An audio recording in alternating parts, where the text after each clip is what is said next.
Bienvenidos y bienvenidas. Hoy en Conocer sobre Derechos Humanos vamos a estar charlando sobre acceso a la justicia y control judicial de políticas públicas.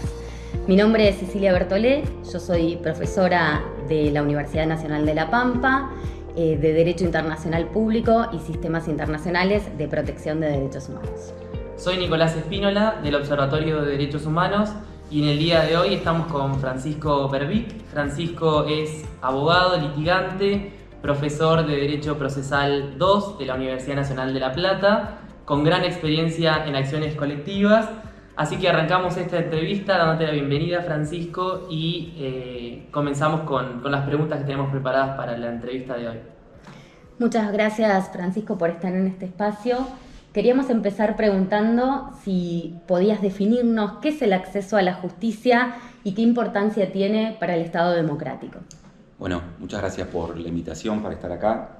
El acceso a la justicia es propiamente un derecho humano en sí mismo, así ha sido reconocido también por los organismos internacionales, y además es un derecho instrumental, es el derecho que nos permite a nosotros poder entrar al sistema de administración de justicia para resolver situaciones de conflicto, para resolver causas o controversias cuando tenemos algún riesgo o alguna afectación concreta y directa sobre nuestros derechos.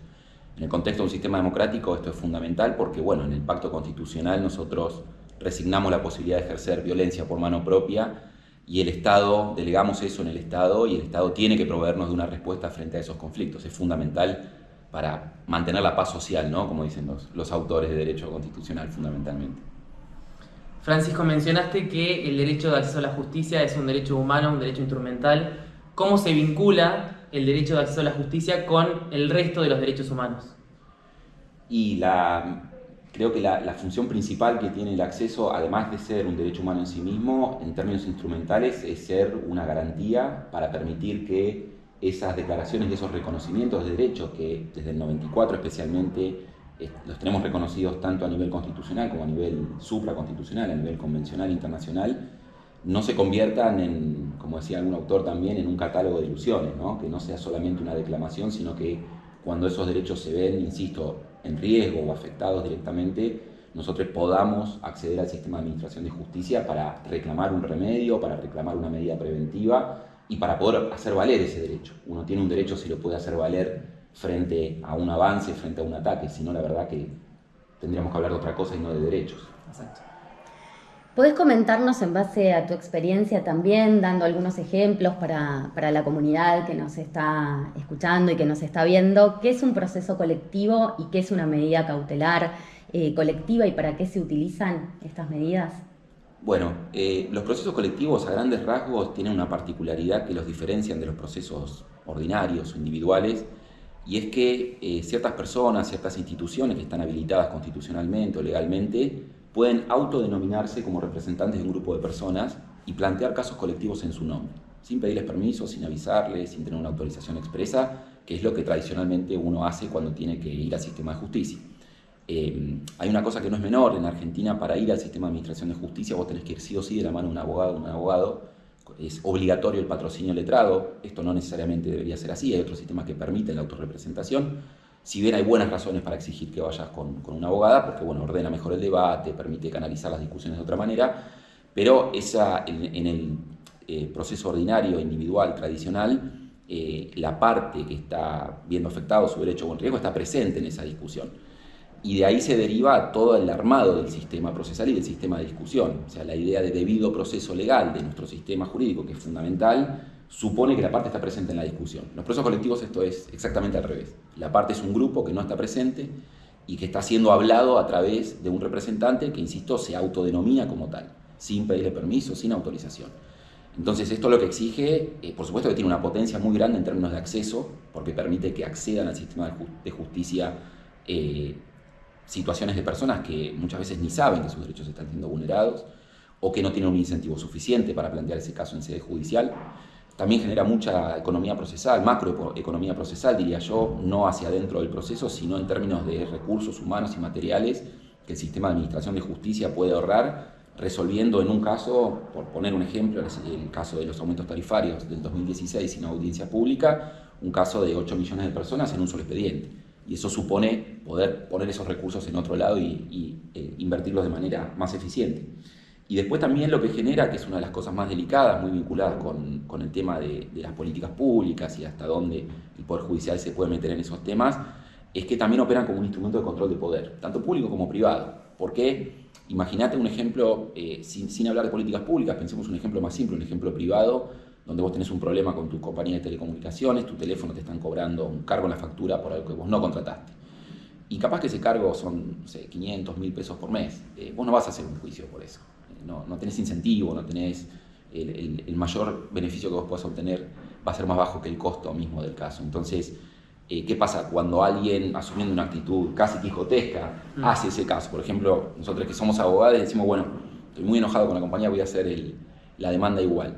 Y la compañía va a arreglar, te va a pagar incluso más de lo que vos pedís y va a seguir cometiendo el mismo ilícito, que como trabajan con cláusulas predispuestas, porque así se hacen negocios ahora, no solamente te afecta a vos y a mí, sino que afecta a los 5, 10, 15 millones de usuarios que tenga esa compañía. Cuando el caso se plantea en clave colectiva, el balance de poder cambia completamente. Entonces, uno de los impactos más importantes que tienen estos procesos, que se producen gracias al acceso colectivo a la justicia, es que modifican conductas y controlan abusos, tanto del poder público como del poder privado. Me parece que esa es una de las cosas más interesantes del tema y es una de las razones que puede justificar por qué hasta ahora no se ha abordado una discusión seria y pública para tener una regulación adecuada sobre este tipo de procesos. Porque seguimos trabajando sobre estos conflictos tan grandes, tan multitudinarios, con las mismas herramientas que fueron pensadas para resolver conflictos chiquitos, individuales, privados, y donde, repito, la parte estaba presente en esa discusión. Entonces ahora tenemos que cambiar esa premisa y pensar otras reglas procesales para poder discutir de esto de otra manera, porque el impacto económico, social y político de estos procesos es algo que no tiene nada que ver con lo que pasa con los procesos individuales. Francisco, hablabas de los procesos colectivos como instrumentos de control de poder y mencionaste las políticas públicas. Queríamos preguntarte por qué es importante que las políticas públicas estén sometidas a un control judicial posterior.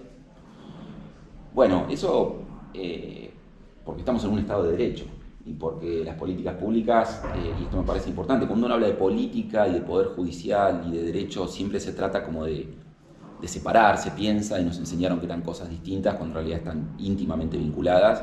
Creo que además de hablar de política pública hay que entender que la política pública es reglamentación y omisión de reglamentación de derechos. Si nosotros lo entendemos de esa manera, el rol del Poder Judicial en el control de esas políticas públicas se puede explicar y se puede entender de la mejor manera. En un sistema democrático, esto lo conversamos mucho ayer en el encuentro que tuvimos, los gobernantes ejercen una discreción porque fueron votados para eso, pero es una discreción reglada, tienen que cumplir reglas y tienen que respetar derechos fundamentales. Digamos, la democracia, como explicaba Carlos Nino, no es solamente regla de la mayoría, sino que también es un núcleo duro de derechos fundamentales y procedimientos. Y cuando esos gobernantes no cumplen con esos procedimientos o avanzan sobre derechos fundamentales, en nuestro sistema de división de poderes, quien tiene el rol de cuidarnos de alguna manera, de controlar que se respeten esos límites, es el Poder Judicial. El punto es que el Poder Judicial que nosotros tenemos está copiado de la Constitución estadounidense de fines del siglo XVIII y no se ha modificado demasiado a pesar de que tenemos un núcleo de derechos del siglo XXI. Esto lo explica Roberto Gargarella, que es un constitucionalista muy conocido, muy importante, que está planteando desde hace muchos años esto, ¿no? Que tenemos que volver a revisar ni más ni menos que la forma en que se distribuye el poder en Argentina y cómo se da la conversación y el diálogo entre esos distintos departamentos de Estado, ¿no? Poder legislativo y poder ejecutivo hace las políticas públicas, las reglamenta y las implementa, y el Poder Judicial, que se supone que tiene que cuidar resolviendo conflictos, causas o controversias para tener su competencia acotada a eso, pero que tiene que cuidar que esa discreción en el marco de un Estado de Derecho, en el marco de un sistema democrático, se ejerza respetando las reglas del juego y se ejerza respetando derechos fundamentales. Lo que tiene estos procesos colectivos justamente es una potencia enorme en términos de instrumento de democracia semidirecta, porque y con un potencial mucho más grande que las herramientas de democracia semidirecta que conocemos y que tenemos en la Constitución, un plebiscito, una consulta popular. Creo que hay una, dos en historia que se han podido hacer. Sin embargo, procesos colectivos hay muchísimos planteados que han llevado a discutir a un escenario completamente diferente, como es el escenario judicial, situaciones colectivas y que involucran políticas públicas por acción o por omisión, y esto está poniendo al Poder Judicial en un lugar, en un papel y en un rol muy diferente de aquel para el cual fue pensado. Entonces, me gustaría insistir con esta idea de que necesitamos hacerlo de otra manera, necesitamos tener otras reglas, porque estamos discutiendo sobre conflictos muy grandes, porque estamos discutiendo sobre asuntos que tienen trascendencia que va más allá de lo jurídico. El proceso judicial es una forma de resolver conflictos, pero el proceso colectivo es mucho más que una forma de resolver conflictos. Tiene todas estas consecuencias, repito, sociales, económicas y políticas, que no las vamos a encontrar en un proceso individual y que exigen tener una discusión diferente, más pública, más transparente, más participativa, más informada. Y para esto necesitamos tener una política pública de justicia, administración de justicia, que se ocupe de darnos nuevas herramientas para trabajar con esto. Este control judicial del que vos estás hablando, que afecta directamente a la división de poderes, ¿qué impacto tiene para vos en el orden social? O sea, ¿cómo llega a las personas, a los ciudadanos y a las ciudadanas en forma de control, digamos? ¿En qué beneficia a la sociedad? Mirá, creo que la mejor forma de poder contestarte eso es con ejemplos concretos. Yo te mencionaba el caso CEPIS del 2016, donde la Corte Federal anuló el aumento tarifario sin audiencia pública previa, y eso benefició a más de 8 millones de personas que recibieron una restitución del dinero que habían pagado indebidamente por esos 4 meses y que anuló y apagó ese aumento. El primer ejemplo de amparo colectivo que resolvió nuestra Corte ya en el año 2000, hace 25 años, fue Asociación Bengalensis, que es un caso donde un grupo de organizaciones de la sociedad civil se reunieron y fueron a reclamar al Poder Judicial que obligara al Poder Ejecutivo a cumplir con una ley que exigía entregar medicamentos gratuitos a las personas enfermas con HIV. Y lo lograron. Y el Estado empezó y hubo personas que recibieron una notificación o recibieron el medicamento en su domicilio sin siquiera estar enteradas de que eso estaba pasando. No sé, ejemplos de consumo hay un montón también, de situaciones que han modificado conductas, prácticas ilícitas colectivas a través de acciones promovidas por asociaciones de defensa del consumidor, que es uno de los campos más importantes de trabajo en lo colectivo, junto con lo ambiental. En materia ambiental hay un caso muy conocido, que es el caso de la limpieza de la cuenca hídrica Matanza-Riachuelo, el caso Mendoza-Beatriz, donde, para tomar magnitud de la idea de la magnitud de estos temas, ¿no? Más de 5 millones de personas involucradas cuando empezó el caso, son más de 6 millones, la zona con mayor densidad poblacional del país, con mayor densidad industrial del país, un lugar donde se están tirando porquerías al río desde hace 150 años, y hubo un grupo de vecinos que promovió un caso ambiental y dijo, no podemos vivir en estas condiciones, necesitamos que el Estado intervenga, que esto se resuelva, necesitamos que se sanee el ambiente porque hay problemas de salud, porque hay riesgo de vida. Y bueno, la Corte Federal hace muchos años que viene trabajando en eso. De hecho, hay todo un tema con este caso porque recientemente la Corte lo apagó, lo cerró sin demasiadas razones, pero creo que ahí tenés algunos ejemplos en materia de usuarios de servicios públicos, de usuarios de lo que se te ocurra, de seguros, servicios de telecomunicaciones, temas ambientales, personas privadas de su libertad. Otro de los casos más conocidos de nuestro país es el caso Berbisky, que es un caso que planteó el CELS en su momento, una sentencia también muy vieja, de hace 20 años, en 2005, donde la Corte Federal ordenó a la provincia de Buenos Aires modificar su sistema carcelario, mejorar las condiciones de detención de las personas privadas de su libertad. Y creo que ese caso tiene una particularidad interesante para pensar los procesos colectivos porque te muestra, en comparación, por ejemplo, con el caso ambiental, un caso donde el Poder Judicial ejerce claramente un rol contramayoritario. La agenda de las personas privadas de su libertad no es una agenda interesante políticamente. Con el nivel de problemas que tenemos, siempre va a quedar relegada porque siempre quien esté gobernando va a tener otras prioridades de turno, porque hay más gente en esa situación y además porque está pensando en su próxima elección, y no está mal porque de eso se trata. Al final del día la política, ¿no? Hay que buscar entender eso también. Entonces, bueno, si nadie se hace cargo, es el Poder Judicial el que tiene que hacerse cargo. En la causa ambiental era diferente, porque es difícil hablar de un rol contramayoritario cuando el Poder Judicial está atendiendo una situación de 6 millones de personas. Pero al mismo tiempo, ¿qué hizo? Bueno, reivindicar derechos y avanzar por aproximaciones sucesivas para resolver un problema estructural que tiene 150 años. La pregunta que te voy a realizar viene dando vuelta en la entrevista, pero me gustaría que lo pongas en palabras expresas para la gente que nos está escuchando y nos está viendo. ¿Qué vínculo tienen los procesos colectivos con el principio de igualdad y no discriminación? Bueno, el principio de igualdad y no discriminación nosotros lo tenemos reconocido a nivel internacional, a nivel convencional, y está también expresamente mencionado en el artículo 43 de la Constitución Nacional desde la reforma del 94, que es el que incorporó las legitimaciones colectivas, esto es las habilitaciones para que ciertas asociaciones de las asociaciones civiles, el defensor del pueblo, el propio Ministerio Público, que no está en el 43, en el 120, pero que también tiene la posibilidad de hacerlo, y las personas afectadas que están en la misma situación con otras personas puedan promover estos casos. Los casos de discriminación son casos, diría yo, esencialmente colectivos, porque es uno de los escenarios donde mejor pueden trabajar estos procesos para resolver situaciones de discriminación estructural. Otra vez, no hablo de casos individuales donde, no sé, no te dejaron entrar al boliche porque estabas mal vestido, sino que hablo de casos de situación de discriminación estructural, como por ejemplo la situación que se está produciendo ahora con la cobertura de vacantes en la Corte Suprema con 2 varones más. Tenés un tribunal integrado con 3 varones, un tribunal de 5 integrado con 3 varones, una de las 2 vacantes que hay era de una mujer y postularon a 2 varones más.